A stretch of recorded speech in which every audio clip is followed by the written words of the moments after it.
Hello everyone! আজি আমি আলোচনা কৰিম সালোক সংশ্লেষণ প্ৰক্ৰিয়াৰ বিষয়ে। আমি জানো যে সকলো প্ৰাণীকে জীয়াই থাকিবলৈ খাদ্যৰ প্ৰয়োজন। ঠিক তেনেদৰে উদ্ভিদকো জীয়াই থাকিবৰ কাৰণে খাদ্যৰ প্ৰয়োজন হয়। তোমালোকে জানানে উদ্ভিদেনো কেনেকৈ খাদ্য প্ৰস্তুত কৰে? তোমালোকে জানি আচৰিত হ'বা যে উদ্ভিদে নিজৰ আহাৰ নিজেই প্ৰস্তুত কৰি ল'ব পাৰে। সেই প্ৰক্ৰিয়াটোকে কোৱা হয় সালোক সংশ্লেষণ প্ৰক্ৰিয়া। আজি আমি এই ভিডিঅ'টিত সালোক সংশ্লেষণ প্ৰক্ৰিয়া কেনেদৰেনো হয় এই বিষয়ে আলোচনা কৰিম। সালোক সংশ্লেষণ প্ৰক্ৰিয়াৰ বিষয়ে জনাৰ আগত আমি জানিব লাগিব উদ্ভিদৰ কোন অংশত খাদ্য প্ৰস্তুত হয়। আমাৰ যেনেকৈ পাকঘৰত খাদ্য প্ৰস্তুত হয়, উদ্ভিদৰতো বহুত অংশ আছে, ফুল আছে, পাত আছে, শিপা আছে, কিন্তু উদ্ভিদৰ কোনটো অংশত খাদ্য প্ৰস্তুত হয় সেইটো আমি ফাৰ্ষ্ট জানি ল'ব লাগিব। তোমালোকে জানি থোৱা যে মনত ৰাখিবা উদ্ভিদৰ পাতত খাদ্য প্ৰস্তুত হয়। বুজিলা? এতিয়া আমি সালোক সংশ্লেষণ প্ৰক্ৰিয়াৰ বিষয়ে আলোচনা কৰিম। সালোক উদ্ভিদৰ খাদ্য প্ৰস্তুত কৰিবৰ কাৰণে কেইটামান উপাদান লাগিব। আমাক যেনেকৈ ভাত ৰান্ধিবলৈ কি লাগিব?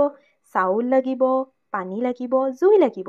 ঠিক তেনেকৈ উদ্ভিদকো খাদ্য প্ৰস্তুত কৰিবৰ কাৰণে কিছুমান উপাদান লাগিব। সেইবোৰ হ'ব সৌৰ শক্তি, আৰু লাগিব কাৰ্বন ডাই অক্সাইড,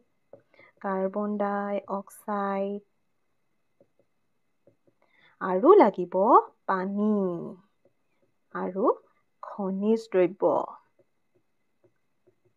এতিয়া আমি গম পালো কি লাগিব। এতিয়া প্ৰক্ৰিয়াটো কেনেকৈ হয় তাক আলোচনা কৰিম।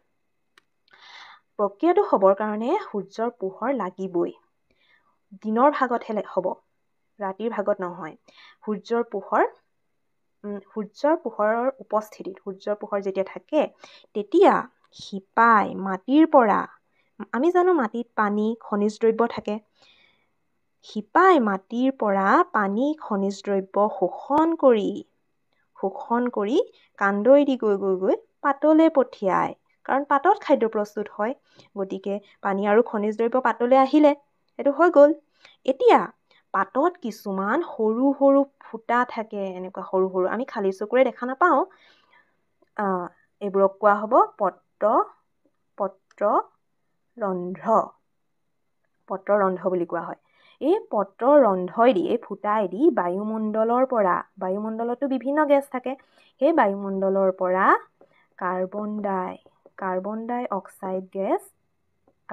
অক্সাইড গেছ এই পত্ৰৰন্ধ্ৰইদি গৈ পাতত উপস্থিত হয়। এতিয়া কাৰ্বন ডাই অক্সাইডো হৈ গ'ল। এতিয়া পাতত কিছুমান সেউজীয়া ৰঞ্জক পদাৰ্থ থাকে যিয়ে পাতক সেউজীয়া কৰি তোলে। তাক কোৱা হয় পত্ৰহৰিত বা ক্ল'ৰ'ফিল। এই ক্ল'ৰ'ফিলে কি কৰে? সূৰ্যৰ ৰশ্মিৰ পৰা শক্তি আহৰণ কৰি এই উপাদানবোৰেৰে খাদ্য প্ৰস্তুত কৰে। এই খাদ্য প্ৰস্তুত কৰাৰ পাছত সেই খাদ্যসমূহ উদ্ভিদৰ বিভিন্ন অংশলৈ পঠিয়ায় আৰু উদ্ভিদজোপাই শক্তি পায়। আমি যেনেকৈ খাদ্য খালে কিছুমান বস্তু এৰি দিওঁ, ঠিক তেনেকৈ উদ্ভিদজোপাই কি এৰি দিয়ে? বায়ুমণ্ডললৈ এৰি দিয়ে অক্সিজেন, যিটো আমি প্ৰাণীয়ে উশাহত গ্ৰহণ কৰোঁ। উদ্ভিদৰ এই খাদ্য প্ৰস্তুত কৰা গোটেই প্ৰক্ৰিয়াটোকে কোৱা হয় সালোক সংশ্লেষণ প্ৰক্ৰিয়া। এইখিনি তোমালোকে বহীত লিখি ল'বা আৰু আমাৰ চেনেলটো ছাবস্ক্ৰাইব কৰি ৰাখিবা। এই ভিডিঅ'ত ইমানেই।